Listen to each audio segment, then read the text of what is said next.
예, 반갑습니다. 예, 잘 지내셨죠? 예, 잘 지내셔야 됩니다. 잘 지내시고, 그리고 이 주일에는 더욱 잘 지내서 하나님과 기쁨을 즐겁게 나누는 그런 시간이 되었으면 좋겠습니다. 우리 다 함께 묵도하심으로 11월 16일 예배를 시작하도록 하겠습니다.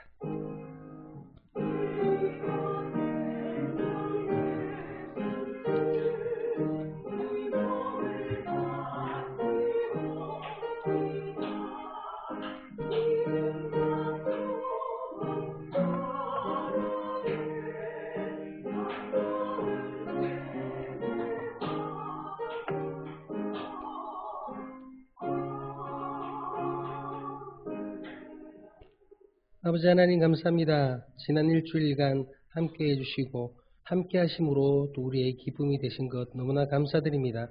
오늘 이 자리 저희가 하나님께 영광 돌리며 기쁨을 올리기 위한 자리에 모였으니 신령과 진정으로 아버지를 예배하게 하여 주시옵소서. 더불어 주시는 그 은혜에 감동하며 또 한 번 일주일을 살아갈 수 있는 힘을 얻을 수 있도록 아버지 이끌어 주시옵소서. 감사드립니다. 예수님 이름으로 기도드렸습니다. 아멘. 2025년 한 해를 함께 하신 하나님 아버지, 오늘도 거룩한 주님의 전으로 불러주시고 예배드리게 하시니 감사드립니다. 아멘. 지난 한 해를 돌아보니 하나님의 계획하심과 인도하심이 아닌 저희들의 뜻과 계획이 앞섰음을 고백합니다. 그럼에도 때마다 용서하시고 주님의 손길이 저희의 삶의 모든 순간순간 함께 해주셨기에 지금 이 자리까지 올 수 있었음을 고백합니다. 남은 한 해의 시간도 기쁠 때 교만하지 않게 하시고 슬픔과 어려움 가운데도 하나님의 때와 뜻을 기다릴 줄 아는 믿음으로 감사의 고백을 잃지 않도록 붙잡아 주옵소서. 아멘. 때로 저희의 삶은 광야 같은 세상을 살아갈 때에도 소망의 주님, 다시 오실 영원한 구원자 예수 그리스도를 바라보며 기도와 예배의 자리에서 승리하는 믿음의 공동체가 되게 하여 주옵소서. 예언교회를 사랑하시는 하나님 아버지, 이곳에 주님의 교회를 세우셨으니 주님의 사랑과 진리가 이 예언교회를 통해서 흘러가게 하시고 주님의 복음과 뜻이 이루어지게 하옵소서. 아멘. 예언교회가 지역사회와 세상에 주님의 사랑을 나누는 통로가 되어서 하나님의 영광을 드러내는 귀한 도구로 쓰임받게 하옵소서. 아멘. 날씨가 추워지고 있습니다. 예언의 가정마다 주님의 평강과 은혜가 넘치게 하시고 주님의 사랑을 깊이 경험하게 하옵소서. 아멘. 가정의 경제와 자녀, 일터와 사업에 주님의 축복이 넘치게 하시고 영육의 건강을 지켜주시며 치유와 회복의 은혜를 부어주옵소서. 아멘. 말씀을 전하시는 목사님께 하늘의 지혜와 능력 또한 성령의 충만을 더하여 주시고 가정과 사역 위에 간구와 소망이 열매 맺게 하여 주옵소서. 아멘. 주시는 말씀을 통해 저희는 하나님과의 끊임없는 관계 속에 한 주간 살아가기를 원합니다. 아멘. 담임 목사님과 가정이 함께 하셔서 영육의 강건함과 목회 계획을 지켜주시고 하나님의 뜻을 이루어 가시는 한 주 되게 하옵소서. 아멘. 교회와 수양관, 협력하는 선교지와 동역자들의 삶을 축복하시고 평안과 기쁨이 늘 가득하게 하옵소서. 오늘도 성가대의 찬양을 기뻐 받으시는 하나님 아버지, 예배를 위해 섬기고 수고하는 손길들을 기억하시고 선한 봉사 위에 주님의 손길로 갚아주시길 원하오며 우리 주 예수 그리스도의 이름으로 기도드립니다. 아멘.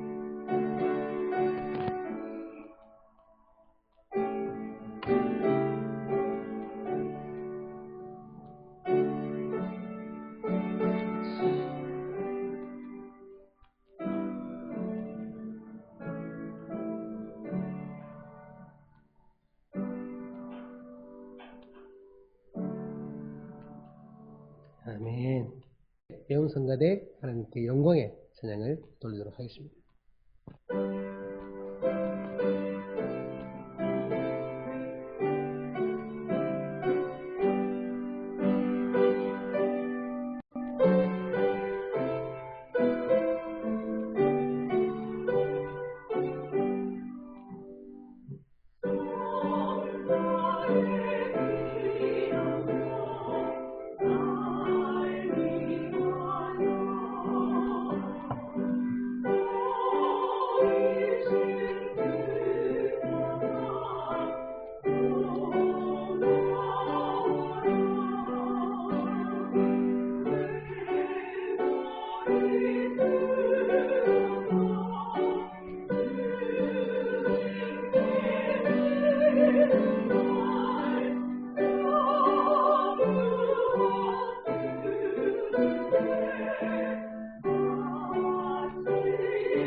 우리 박수 크게 치시죠.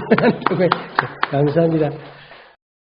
제가 이제 이 교회 오면 앞에서 이제 인사드리고 가서 잠깐 기도하고 가장 먼저 바라보는 데 찬양됩니다. 그래서 보니까 오늘 권사님이 안 계시더라고요. 그래서 왜 안 계시지 하다가 계속 기다렸는데도 안 오셔서 어디 오늘 안 오시나 했더니 이제 우리 간사님이 말씀하시기를 주방에 계셨다고. 예. 그 찬양대 하시고 주방 하시고 참 바쁘시게 했더니 기도도 하셨어요. 그죠? 예. 뭐 언젠가 여러분 기억나실지 모르겠는데 제가 마르다와 마리아에 대한 설교 혹시 기억나시나요? 예. 마리아도 있어야 되지만 마르다가 정말 필요하다고 제가 말씀드렸잖아요. 오늘 정말 마르다의 역할을 하셨습니다. 몸은 분주하지만 그 마음은 그 누구보다도 평안하게 예배하며 하나님을 만날 수 있는 그런 시간이길 제가 기도하겠습니다. 네, 다시 한번 기도하겠습니다. 아버지 하나님 감사합니다. 귀한 찬양이 정말로 마음에 감동으로 와닿습니다. 주님, 하지만 이것이 우리의 감동으로 끝나는 것이 아니라 하나님께 영광이요 하나님의 보좌를 흔드는 하나님의 기쁨이 되는 귀한 찬양이기를 간절히 간구합니다. 오늘 전해지는 모든 말씀 속에서 하나님 임하여 주시고 성령으로 함께 하셔서 우리의 감동에 깨달음이 아버지 하나님 실천함이 드러날 수 있도록 이끄시고 도와주시옵소서. 너무나도 부족한 종을 세우셨습니다. 이 입술 주관하여 주시옵소서. 사람이 아니라 성령과 더불어서 하나님의 말씀이 나누어지는 귀한 시간 되게 하여 주시옵소서. 끝까지 집중하며 아버지를 바라보는 귀한 시간 되기를 간절히 소망합니다. 살아계신 예수 그리스도 이름으로 기도드렸습니다. 아멘. 오늘은 요한복음 14장 1절에서 4절까지의 말씀으로 신용과 신뢰라는 제목으로 함께 말씀을 나눠보려고 합니다. 관계에 관한 얘기입니다. 관계적인 얘기를 좀 해보려고 합니다. 많이 다 들어보셨을 거예요. 많이 다 들어보셨는데 실제로는 우리가 이제 신용과 신뢰라는 단어를 혼용해서 쓰죠. 우리가 일상생활에서 얘기할 때 신용은 이렇게 써야 돼, 신뢰는 이렇게 써야 돼 이렇게 나누면서 쓰지 않잖아요. 일상생활에서는 그냥 다 혼용해서 이 단어뿐만이 아니라 여러 단어들을 혼용해서 씁니다. 하지만 그런데 오늘은 우리가 원래 이 단어들이 가지고 있는 그 뜻을 가지고 한번 생각해 보려고 합니다. 신용과 신뢰는 비슷한 듯 서로 다른 의미를 가지고 있습니다. 엄밀히 따지면 둘 다 믿음에 관한 내용을 가지고 있죠. 제가 한자를 썼는데 저 신자가 믿을 신자잖아요. 믿음에 관한 얘기입니다. 하지만 신용과 신뢰에 나타나는 믿음의 성격에는 차이가 있습니다. 우리가 혼용해서 쓰지만 실제적으로 우리 한자를 보더라도 뜻을 보더라도 조금 차이가 있다는 거죠. 먼저 신용이라는 말 많이 들어보셨을 텐데 이 신용이라는 말이 주로 사용되는 것이 어디죠? 우리는 다 하나씩 다 가지고 있습니다, 여러분. 그죠? 예, 신용카드입니다. 신용카드. 신용카드에서 우리가 가장 많이 가지고 있죠. 개인적으로 저는 신용카드가 없습니다. 이상하게 신용카드를 쓰면 빚지는 것 같아가지고 내가. 예. 그래가지고 저는 신용카드를 안 쓰는데 체크카드만 있습니다. 체크카드만 있고 신용카드를 안 씁니다. 어쨌든 신용카드 그 밑에 보면 신용평가 아니면 우리 은행 업무를 좀 보시면 아시겠지만 신용등급 막 이런 개인적으로 다 신용등급이 있더라고요. 저도 몰랐는데 내가 막 은행에서 등급이 매겨져 있더라고요. 예, 나도 몰랐었는데 여러분들도 다 등급이 매겨져 있습니다. 은행 가면 있습니다. 어쨌든 그렇게 신용평가, 신용등급, 신용카드 주로 금융계에서 많이 사용하죠. 업무적이면서 사무적인 성격을 가지고 있다는 거예요. 돈을 빌려주고 갚을 수 있는 능력, 그로 인해서 발생하는 채권과 채무관계, 관계 얘기잖아요. 그것을 의미합니다. 신용은 여러분 조건과 대가와 담보가 필요할 때가 있어요. 또 그것에 의한 믿음이라는 거죠. 저 사람은 돈을 잘 갚더라. 이런 조건이 있어야 됩니다. 저 사람은 한 번 빌려주면 이자를 꼬박꼬박 내더라. 이런 조건이 있어야 된다는 겁니다. 아니면 하다못해 집이라도 내줘야 대출을 받는다는 거죠. 그렇기 때문에 여러분 신용은 손익관계가 분명합니다. 그렇잖아요. 은행이 손해보는 거 보셨습니까 여러분? 은행은 절대로 손해 안 봅니다. 여러분 손익관계가 분명합니다. 자, 그렇다면 신뢰는 또 어떻게 다를까요? 신뢰는 친구, 애인, 부부 여러 가지 인간관계에서 나타나는 그런 얘기를 할 때 주로 사용됩니다. 그러니까 신뢰는 여러분 무슨 대가나 담보 이런 게 아니라는 거죠. 그런 것 없이 그냥 그 사람과 나와의 관계에서의 믿음입니다. 이해가 되시죠? 예. 관계 속에서의 믿음이라는 거죠. 그러니까 신용과 신뢰의 가장 큰 차이는 조건이 있느냐, 대가가 있느냐, 담보를 잡았냐 안 잡았느냐 이런 문제라는 거죠, 여러분. 내가 우리 아들한테 너 임마 나중에 나한테 집 하나 사줄 거야? 그 조건으로 내가 너 사랑해 줄게. 이렇게 안 하잖아요. 아들한테. 그렇게 안 합니다, 여러분. 신뢰와 신용은 이렇게 조건과 대가와 담보가 있느냐 없느냐의 차이라는 거죠. 비슷한 말인데 여러분, 보증도 들어오시죠. 보증이란 말 들어오셨죠? 보증은 조금 다른데요. 보증은 피보증인을 신뢰해서, 그러니까 내가 보증 서줘야 될 누군가를 신뢰해가지고 그 사람을 대신해서 내가 채권자에게 담보를 잡아서 내가 보증을 서주는 겁니다. 내가 돈을 빌리는 건 아닌데 그 사람을 내가 신뢰하는 거야. 내가 이 사람을 신뢰해서 이 사람의 신용을 내가 대신 하는 겁니다. 이해가 되시죠?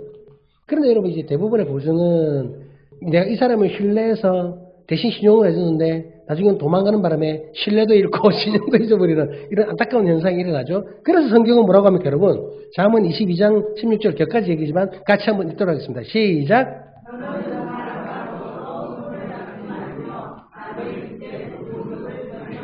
아멘! 예, 여러분, 보증 서지 마시기 바랍니다. 보증 서지도 마시고 보증 서달라고 얘기도 하지 마세요. 교회 와가지고 목사님한테 보증 좀 서주세요 하지 마세요. 목사님 혹시나 어느 날 와가지고 아무개 집사님 나 보증 좀 서주세요. 목사님 잠언 딱 드리고 안 됩니다 하세요. 예. 여러분, 보증 설 바에 그냥 주세요. 예. 이 보증은 굉장히 안 좋은 겁니다. 그냥 내가 있으면 나눠주는 게 낫지. 예, 그렇잖아요. 보증은 뭐 안 됩니다, 여러분. 예. 성경의 말씀입니다. 조금 격가지지만 꼭 있길래 제가 올렸습니다. 기억하시기 바랍니다. 보증은 교회 성도들 관계에서도 이건 사랑하기 때문에 보증을 한다. 사랑하면 주세요, 그냥. 예, 줘야지 뭘 보증을 쓰고 있습니까? 그러니까 보증은 결단코 서지 마시기 바랍니다. 어쨌든 이렇게 신용과 신뢰가 다른데, 그러면 여기서 함께 생각해 볼 질문 하나가 있습니다. 무엇이냐? 우리는 주님을 여러분 신용하는 것이 맞습니까? 신뢰하는 것이 맞습니까? 예. 답을 벌써 얘기하시면 내가 설교할 게 없는데 끝입니다. 그러면 다 아시지만 그래도 이제 나눠보도록 하겠습니다. 우리는 과연 정말 주님을 신용하는 것이 맞는가, 아니면 신뢰하는 것이 맞는가?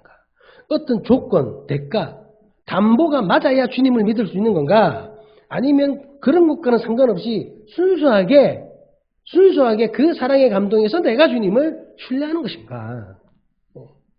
이거를 생각해 봐야 된다는 거죠. 그러면서 이어지는 질문이 하나 더 있습니다. 우리는 신용해야 하는가, 주님을 신뢰해야 되는가를 생각해 봤다면, 그곳에서 무엇이 맞는가를 생각해 봤다면, 그렇다면 나는 지금 이 자리에 주님을 신용해서 앉아 있는가, 아니면 신뢰해서 앉아 있는가, 지금 내 상태를 얘기하는 거죠. 생각해 봐야 된다는 겁니다. 나는 이렇다고 생각하는데, 실제로 가만히 내 삶을 보면, 내 믿음 생활을 보면, 나는 주님을 이렇게 믿었네? 자기 자신을 깜짝 놀라게 될 수도 있습니다. 나도 그런 적이 있으니까. 네.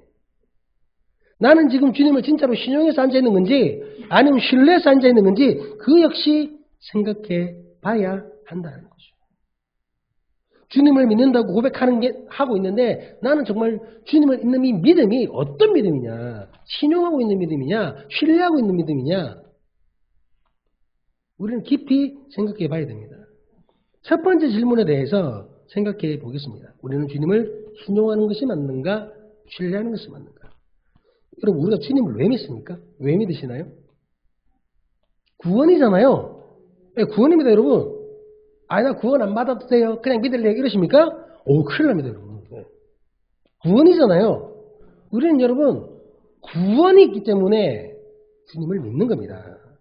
주님을 믿어야 구원을 얻을 수 있기 때문에, 그래서 주님을 믿는 것이죠. 자, 그렇다면 질문 하나 있습니다. 이 구원이 여러분 조건입니까? 이 구원이 대가인가요? 이 구원이 담보입니까? 나 구원해주는 조건으로 내가 믿을게. 구원이라는 대가가 있으니까 내가 주님을 믿어야지. 내 믿음을 담보로 구원을 받겠습니다. 이런 건가요? 여러분, 구원은 조건도 대가도 담보도 아닙니다, 여러분. 구원은 이유입니다. 내가 지금 말장난하고 있나요? 예? 무슨 소리 하는 거야? 다 같은 말 아니야? 이렇게 생각하시나요? 여러분, 오늘 우리가 혼용해서 쓰지만 실제적인 그 단어들의 뜻, 그리고 그 단어들의 뜻을 가지고 있는 것으로 우리들이 가져야 될 마음가짐을 얘기한다고 제가 말씀드렸죠. 구원은 여러분 조건도 대가도 담보도 아니고 이유입니다. 이게 무슨 말이냐면 조건과 이유는 여러분 달라요. 다른 개념입니다. 일상적으로 생각하는 것도 있지만 우리가 그래도 가장 신뢰하는 것이 문자하고 책이잖아요. 그 국어 사전에 나오는 조건과 이유가 어떻게 다른지를 제가 한번 찾아봤습니다. 조건은 이렇게 되어 있습니다. 같이 읽어볼까요? 위에 조건부터 시작. 그렇습니다. 어떠한 일을 진행하거나 성립될 때에 갖추어야 될 요소, 그러니까 반드시 있어야 될 요소입니다. 어떤 일을 자기 뜻대로 하기 위해서 요구하는 의견을 나타낸다는 거죠. 근데 반면에 이유는 이런 겁니다. 뭐라고 됐나요? 시작. 네, 어떤 일이 일어나게 하는 까닭, 근본적인 이유입니다. 이렇게 문자만 봐서는 무슨 소리야? 이렇게 싶으시잖아요. 그래서 제가 예를 들어 볼게요. 예를 들어서 어떤 사람이 어떤 일을 하게 되는데 이렇게 해요. 적어도 나는 연봉이 6천만 원은 돼야 일하겠다. 6천만 원이면 꽤 되죠. 한 500 되죠? 월. 네, 500이면 잘 사는 거잖아요. 아닌가요? 제가 너무 작게 잡았나요? 연봉 6천이면 꽤 괜찮은 직업입니다. 요즘에 봤을 때에. 그 일을 하려면 내가 연봉 6천원 줘야지. 아유, 4천, 3천 안 돼. 이건 뭡니까, 여러분? 조건입니다. 연봉 6천이라는 조건을 내건 거예요. 그거 주면 내 일할게. 그 얘기입니다. 그런데 여러분, 그게 아니라 나는 그 일을 너무 사랑해요. 그 일을 너무 사랑해가지고 조건이 조금 낮아져도 제가 그 일을 하겠습니다. 이거는 뭔가요? 이건 이유입니다. 조건과 이유의 다름을 아시겠습니까? 예를 하나 더 드리면 저는 딸 하나의 우리 가족 사진인데요. 부끄럽네요. 지금은 애들이 지금보다 조금 더 컸습니다. 이제 저 둘이가 쌍둥이인데 양옆에 있는 애들이 쌍둥이인데 이제 지난주가 아닌가요? 지난주군요. 졸업 연주회를 해가지고 이제 중학교에 이제 갑니다. 제가 결혼을 늦게 하는 바람에. 어쨌든 저렇게 딸 하나와 아들 둘 이렇게 세 아이의 아빠입니다. 저는 이 아이들을 너무나 사랑합니다. 우리 딸은 믿지 않아요. 예, 아빠가 너를 사랑한다는 웃기고 있네. 아빠가 말투가 좀 해서 그런지 잘 안 믿더라고요. 근데 어쨌든 저는 정말 사랑합니다. 근데 그 사랑하는 이유가 여러분 뭡니까? 제 딸이고 제 아들이기 때문이죠. 나를 통해서 이 땅에 태어났잖아요. 나를 통해서 나와 엄마를 통해서 이 땅에 태어났습니다. 하나님께서 저에게 허락하신 너무나도 귀한 존재라는 거죠. 이것이 내가 아이들을 사랑하는 이유입니다. 이 아이들이 다른 아이들보다 똑똑하기 때문에 사랑하지 않아요. 더 똑똑해서 그 조건으로 내가 우리 아이들을 사랑한다? 그게 아닙니다. 그럼 옆집 아이를 사랑해야지. 예. 특별히 말을 잘 듣는다든가 하기 때문에 이 아이들을 사랑하는 것이 아니라는 겁니다. 진짜 말 안 듣습니다. 나이가 들면 들수록 더 안 들어. 예. 나도 이랬나 싶을 정도로. 그렇죠? 여러분 다 경험하셨잖아요. 예. 머리가 클수록 말을 안 들어요. 한 10대 번은 불러야 대답합니다. 예. 제가 교육을 잘못시켜서가 아니라 요즘에 되게 그렇더라니까요. 자기만의 세계가 있어가지고. 말을 잘 들어서 사랑하는 것이 아니라는 겁니다.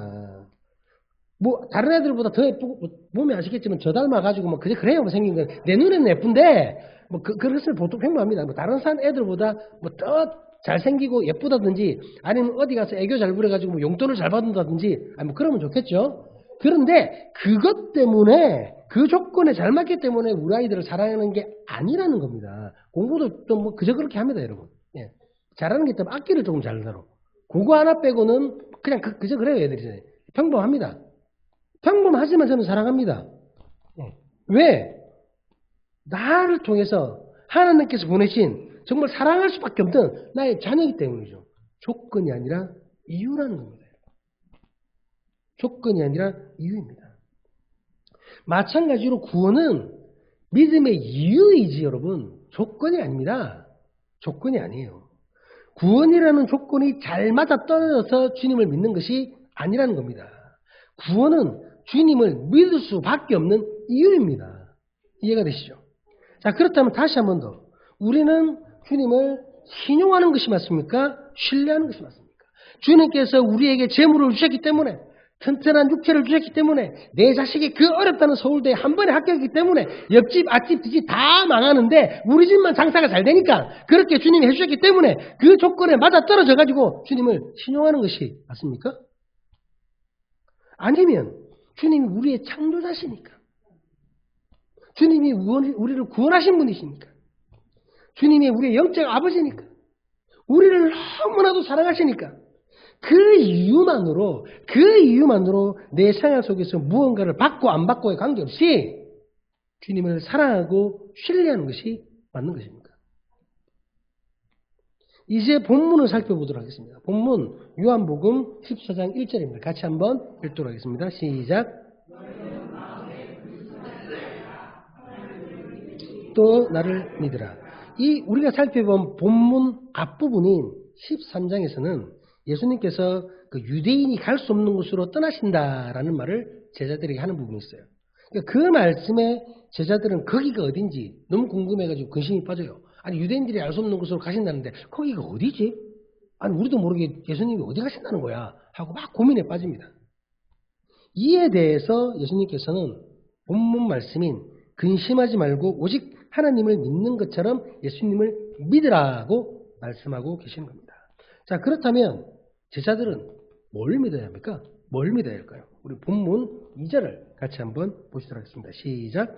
내 아버지 집에 거할 곳이 많도다. 그렇지 않으면 너희에게 일렀으리라. 내가 너희를 위하여 거처를 예비하러 가노니. 내 아버지 집이 어딘가요, 여러분? 예수님이 가신 날 아버지 집이 어디예요? 우리는 알잖아요. 어디입니까, 여러분? 천국입니다. 천국을 말씀하시는 거예요. 천국에 거할 곳이 많다라는 거죠. 그 천국은 거할 곳이 많고 넓고도 풍부한 곳이라는 겁니다. 이 땅에서 막 집 한 채 구하려고 평생 막 아둥바둥하지만 천국은 그렇지 않는 곳입니다, 여러분. 천국은 그런 곳이 아니라는 거죠. 그 천국에 주님을 믿는 제자들을 위한 거처를 준비하러 가신다고 말씀하십니다. 이 사실을 믿으라는 거죠. 이 사실을 믿으라는 겁니다, 여러분. 이 사실을. 우리 계속해서 본문 3절을 같이 한번 보시도록 하겠습니다. 시작. 내가 다시 와서 너희를 내게로 영접하여 나 있는 곳에 너희도 있게 하리라. 예수님의 다시 오심 뭔가요? 재림이잖아요. 예수님의 다시 오심, 재림을 말씀하고 계십니다. 그리고 주님의 재림을 믿음으로 기다리고 맞이하는 그 자들과 함께 하심, 바로 구원이죠, 여러분. 구원입니다. 구원을 말씀하시는 것입니다. 그것을 믿으라는 겁니다. 마지막으로 우리 본문 4절입니다. 같이 읽겠습니다. 시작. 내가 어디로 가는지 그 길을 너희가 아느니라. 이 멍청한 제자들은 자기들이 모른다고 생각했어요. 근데 예수님은 안다고 얘기합니다. 왜? 이미 벌써 말을 하셨어요. 벌써 말씀하셨거든요. 근데 이 참 안타까운 제자들이 그 주님과 함께하는 그 기간 동안 그걸 깨닫지 못하고 모른다는 거예요. 자기들이 알고 있는데도 모른다는 겁니다. 여러분 우리는 다 알고 있거든요. 아는데도 난 몰라요 하는 거랑 똑같습니다. 여러분. 주님께서 가시는 곳 바로 천국을 아는 것, 그리고 그 천국을 가는 길, 즉 방법을 아는 것, 예수 그리스도를 통한 구원을 아는 것, 이것이 바로 믿음입니다. 예수님의 존재 자체를 믿는 게 믿음이 아니라 이 예수님을 통하여 우리가 구원받을 수 있는 그 사실, 그것을 아는 것이 믿음이라는 거죠. 주님께서 제자들에게 자신을 믿어야 할 이유로 이 세상에서 주어질 어떠한 혜택이나 조건을 내걸지 않았습니다. 너희가 나를 믿음으로 장관되고 차관되고 대통령 되고 교회는 막 풍성해지고 아들 딸 잘 되고 이런 조건을 내 것이 아니라는 겁니다. 우리가 믿어야 될 것은 그게 아니라는 거예요. 예수님 믿으면 이 땅에서 복 받아가지고 이 집보다도 우리 집이 더 잘 되고 이런 걸 믿으라는 것이 아니라는 겁니다. 그게 아니라 예수님이 말씀하셨던 것은 영생이고 천국이고 구원이었습니다. 그 사실을 믿으라는 거죠. 주님께서 제자들에게 자신을 믿으라는 이유로 이 세상에 어떠한 혜택이나 조건을 내걸지 않았다는 겁니다. 그들에게 부귀영화, 커다란 권력 이런 거 약속하지 않으셨습니다. 오직 천국을 말씀하셨고 구원을 말씀하셨습니다. 그리고 그 구원의 유일한 길이 예수 그리스도이심을 말씀하셨습니다. 그것이 믿음의 이유입니다, 여러분. 조건이 아니라는 거죠. 믿음의 이유입니다. 반복되는 질문입니다. 우리는 주님을 신용하는 것이 맞습니까? 신뢰하는 것이 맞습니까?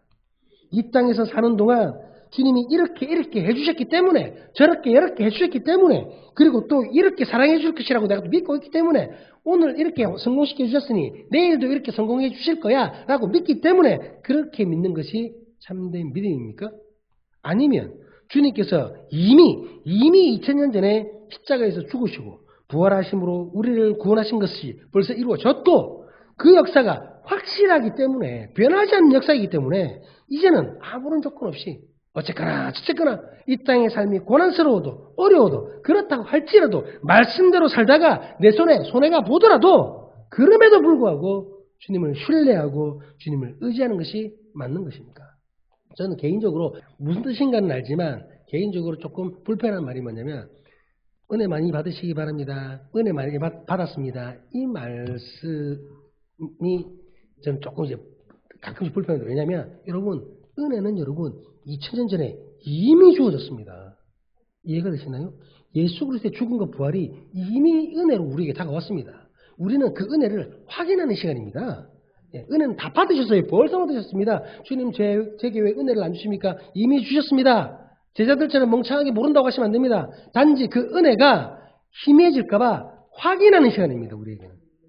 그 은혜를 확인하는 거죠. 예배를 통해, 찬양을 통해, 기도를 통해 우리가 왜 어떤 마음으로 주님을 믿고 있는지를 우리는 다시 한 번 더 생각해야 된다는 거죠. 여러분, 우리는 주님을 신용하는 사람들이 아닙니다. 신용하는 사람들이 아닙니다. 주님께서 우리에게 갚아야 할 것이 있습니까? 우리에게 신용을 지켜야 될 이유가 있나요? 우리에게 뭘 빌리셨어요? 자신의 신용 등급, 예수님이 우리를 향한 그 신용 등급 올리려고 막 이자까지 빨리 두고 천국에 오는 것이 이제 원금이면 이 땅의 축복이 이자야 하고 막 줘야 되고 뭐 이러신 분인가요? 그럴 이유가 없습니다, 여러분. 그럴 이유가 없어요. 막 집 달라고 하면 집 빨리 막 줘야 되고 주님 차가 필요합니다. 막 차 줘야 되고 이럴 이유가 없습니다. 주님. 우리는 여러분 주님을 신뢰하는 사람들이에요. 아니 신뢰하는 사람들입니다. 구원이라는 이유가 천국이라는 이유가 우리로 하여금 아무런 조건 없이 이 세상에서는 특별한 혜택을 받지 않는다고 하여도 그저 주님을 믿게 하는 것입니다. 이 사실을 기억하면서 우리는 말씀 서두에 언급한 두 번째 질문에 대해서 스스로 답을 해야 됩니다. 두 번째 질문은 뭐였죠? 나는 현재 지금 이 시간 주님을 신용하고 있는가 신뢰하고 있는가?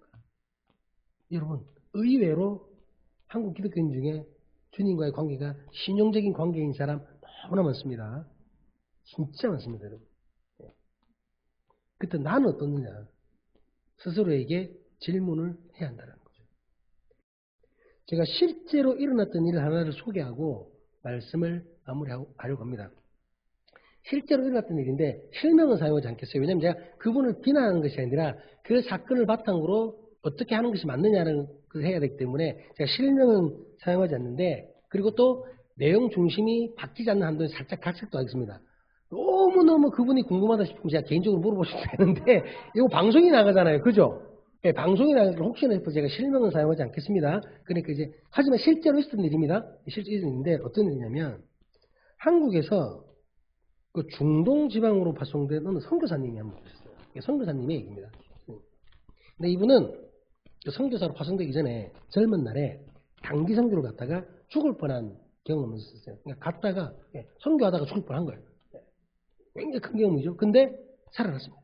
그는 하나님께서 자신을 살리셨다고 믿었어요. 정말 도저히 살아날 수 없는 거였는데 살아났어요. 그래서 하나님께서 나를 살리셨구나. 그래서 그는 한국으로 돌아와서 자신을 살리신 하나님을 막 그 사랑을 막 간증하고 다녔습니다. 교회마다. 그런 경험하면 막 간증하고 돌아다니시는 분들 보셨잖아요. 막 간증하고 돌아다닙니다. 전국을 돌아다닙니다. 그러다가 자신이 해야 할 일이 아직 남았기 때문에 하나님께서 나를 살리셨다. 그리고 이렇게 축복을 주셨다. 살리시는 축복을 주셨다. 하면서 막 그렇게 하고 다니셨어요. 그리고는 선교사로 단기 선교가 아닌 진짜 직업적인 선교사로 헌신을 해가지고는 본격적으로 중동 지방에 선교하는 삶을 살았습니다. 뒤늦게 헌신을 하신 거죠. 그런 경험 이후에. 자, 그렇게 선교사의 삶을 살다가 파송됐는데 그렇게 선교사의 삶을 살다가 몇 년 후에 이제 파트 2죠. 파트 2입니다. 이제 반전이 있어야 되니까. 그 자신을 파송하고 후원한 교회 대부분 그렇게 하시죠. 선교사님들 오셔가지고 선교 보고 하잖아요. 합니다. 선교사님 오셔서 그분도 한국에 와서 선교 보고를 하려고 오셨어요. 와가지고는 이제 그냥 뒤늦게 헌신하셨기 때문에 그렇게 오랜 생활을 하지 않은 걸로 제가 알고 있습니다. 한 5년? 한 4, 5년 정도 하신 걸로 알고 있는데, 그 한 다음에 이제 한국에 오면서 이 교회, 저 교회 구원하신 교회를 다니면서 파송도 하고, 또 그러면서 보고도 하고, 보고만 했겠습니까? 뭐 옛날에 또 자기가 선교사 되기 전에 헌신했던 죽다가 살아났던 그런 간증도 하고 막 했겠죠. 예, 그렇게 했습니다. 그런데 실제 있었던 일입니다, 여러분. 이분이 이동 중에 교통사고를 당합니다. 그렇게 선교 보고하고 돌아다니다가 교통사고 당합니다. 그런데 너무나 안타깝게도 이 선교사님이 이번에는 병원으로 옮겼지만 의식을 되찾지 못했어요. 어떻게 됐다는 얘기입니까, 여러분? 돌아가신 거죠. 주님이 이번에는 이분 왜 안 살리셨죠? 왜 안 살리신 것일까요? 왜 안 살린 것입니까, 여러분? 그냥 왜 내팽개쳤을까요? 아니, 그 중동에서 도저히 살아날 수 없는 상황에서도 살리신 분이, 교통사고 당했지만, 신체적으로 문제가 있어도 살아나신 분들 많잖아요. 근데 이분 안 그래 됐어요. 이번에 왜 이렇게 된 겁니까, 여러분? 주님이 버리신 겁니까, 이번에는? 버리신 거예요? 하나님이 사랑하셨다면, 예, 지난번에 하나님이 사랑하셔서 살려주신 거라면, 이번에는 이분 저주받은 겁니까? 왜 이렇게 된 거예요? 여러분, 전 이분의 삶을 비난하려는 게 아니라, 이 지금 사건을 얘기하는 거예요. 사건을, 예. 선교사로서 써먹을 대로 다 써먹었으니까, 아까는 뭐야, 더 해야 할 일이 많으니까 살리셨다면, 이번에는 필요 없으니까 그냥 죽게 내버려 두신가요? 하나님께서? 그런 건가요, 여러분? 제가 말씀드리는 것은 뭐냐면은, 조건에 의한 믿음, 조건에 의한 헌신, 조건에 의한 그 어떤 것은 결코 영원할 수 없습니다. 영원할 수 없다라는 거예요. 그 조건이 사라지거나 그 조건보다 더 악한 상황에 직면하면 여러분, 믿음은 흔들리게 되어 있습니다. 이해가 되시나요? 조건 때문에 내가 믿음을 얻게 됐다. 그리고 그 조건에 대한 믿음으로만 계속 하고 있다. 그럼 그 조건이 사라질 때에 그 조건보다 더 충족하지 못한 나쁜 일이 생겼을 때에 믿음은 흔들린다는 것이죠. 주님께서는 여러분 일상에서 우리에게 간간히 기적과 같은 역사를 일으키십니다. 실제로 그런 기적들이 있습니다. 경험해 보셨죠? 저도 있습니다. 저 죽다 살아났거든요. 멀쩡해 보이죠? 예, 저 거의 이런 말은 좀 그렇지만 병원에 정신이 나가가지고 뇌가 문제가 있어가지고 그 병원에도 거의 입원했었습니다. 그래가지고 그냥 침대에서 나른다고 뛰어다니고 도저히 상상이 안 되시죠? 예. 그런데 살아났어요. 그런 기적 같은 것들을 경험합니다. 자, 뿐만이 아니라 여러분들 삶에서 하셨을 거예요. 하나님께서 기적을 보이셨는데도 또 깨닫지 못하는 경우도 있겠지만 그런 경우 분명히 있습니다, 여러분. 인간의 능력이라고는 믿을 수 없는 우리의 이성과 언어로는 도저히 설명되지 않는 하나님의 역사가 지금도 성경뿐만이 아니라 지금도 곳곳에서 일어나는 것이 사실입니다. 저는 그런 기적을 부정하는 것이 아닙니다, 여러분. 사실입니다. 그런데 그것은 우리로 하여금 그런 기적들은 우리로 하여금 조건을 달게 하기 위해서 주시는 게 아니라는 거예요. 이해되시나요? 내가 주님 이렇게 해주셨잖아요. 믿습니다. 다음에 또 해주세요. 우리 아들 서울대에 갔으니까 둘째 아들도 하다못해 연세대로도 가게 해주세요. 이런 조건을 달게 하기 위해서 기적을 보이시는 게 아니라는 겁니다. 그게 아니라 그렇게 해주셨기 때문에 그 앞으로 계속 해주실 거다. 그게 아니라 그 기적과 같은 믿음, 그 축복을 통해서 여러분 주님을 사랑을 깨닫고 기억하라는 겁니다. 아니 아무것도 없이 우리가 어떻게 믿어요? 그렇잖아요. 아무것도 없이 우리가 어떻게 믿습니까? 처음에 우리가 믿음이 연약할 때, 믿음이 어릴 때 하나님이 기적 같은 사실을 보여주는 겁니다. 그것을 통해서 하나님의 살아계심을 느끼게 하는 겁니다. 우리 아이들이 어렸을 때 저 다 해줍니다. 근데 이 녀석이 만약에 30 넘어가지고 또 용돈 달라면 내가 용돈 주겠습니까? 때려버리지 그냥. 네가 아빠한테 용돈을 줘야지. 이렇게 하지 않겠습니까? 기적과 축복은 여러분 그것을 통해서 하나님을 깨달은 겁니다. 우리와 함께 하신 하나님, 그 능력, 우리의 구원자 되시는 그 주님을 기억하고 깨달은 것이죠. 그렇게 믿음이 더욱 성숙해지기를 원하시기 때문에 기적과 같은 일들을 베푸시는 겁니다. 우리 삶에서. 그래서 다음번에는 우리가 성장하고 난 뒤에는 다음번에는 그런 게 없다 하더라도 그렇지 않다 하더라도 계속해서 주님 예전에 나와 약속했었던 것 그 약속을 믿고 이제는 내 믿음 흔들리지 않으니까 하나님 그렇게 안 하셔도 됩니다. 저는 이제 제가 말씀 지키면서 열심히 살겠습니다. 이렇게 성숙하라고. 그렇게 되기를 원하시는 하나님의 사랑이라는 거죠. 주님을 향한 믿음이 흔들리지 않기를 어떤 상황에서도 어떤 경우에서도 내 경험이 그 신앙의 체험이 흔들리지 않게 하기 위해서 우리에게 베푸신 기적과도 같은 사랑이라는 겁니다. 작은 축복을 경험하고 그것에 취해서 그저 그 축복만 생각하고 있어서는 안 됩니다. 그 축복을 통한 주님께서 예비하신 천국을 바라볼 수 있어야 된다는 거죠.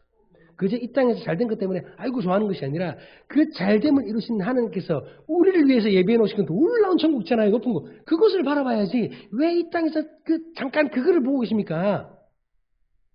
예? 거할 곳이 너무나 많은 넓고도 풍부한 그곳을 우리를 위해 예비하셨는데 왜 우리는 이 땅에서 아둥바둥 하고 있느냐는 거죠. 얼마나 안타깝겠습니까? 믿음의 대가가 축복이고 믿음의 조건이 성공이어서는 안 됩니다. 믿음은 가장 근본적인 이유여야 합니다. 우리를 창조하시고 이끄시고 끝내 구원하시는 그 사랑이 이유가 되어서 주님을 신뢰해야 한다는 거죠. 거할 곳이 많은 아버지의 집, 우리를 위하여 그곳에 거처를 예비하러 가신 주님. 언젠가 다시 오셔서 당신을 영접하는 우리를 이끄실 그 주님을 믿으며 이 땅에서의 근심과 걱정, 고난 중에 자신을 버리고 십자가를 지고 인내하며 주님의 길을 따르는 참된 제자가 되기를, 참된 제자가 되는 우리이기를 주님 이름으로 간절히 기도드립니다. 사랑하는 예언의 가족 여러분, 다시 한 번 더 질문 드리겠습니다. 여러분은 주님을 신용하십니까? 주님을 신뢰하십니까?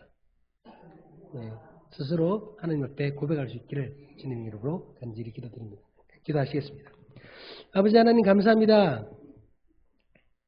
주님을 신뢰할 수밖에 없게 하신 주님께 영광을 돌립니다. 주님을 신뢰할 수밖에 없고 주님을 믿을 수밖에 없고 주님과 함께해야만 내가 살 수 있음을 알게 하신 것을 너무나 감사드립니다.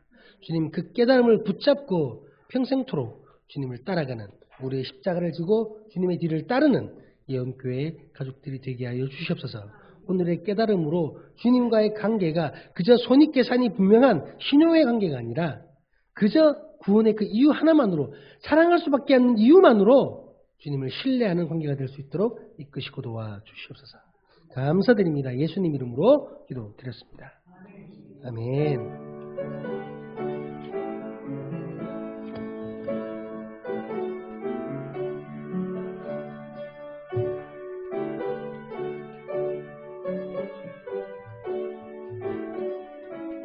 기도하겠습니다. 아버지 하나님 감사합니다. 오늘 귀한 날을 허락하셔서 하나님 앞에서 예배할 수 있는 이 자리에 우리를 모이게 하여 주시면 감사드립니다. 이 귀한 자리를 항상 기억할 수 있는 우리가 되게 하여 주시옵소서.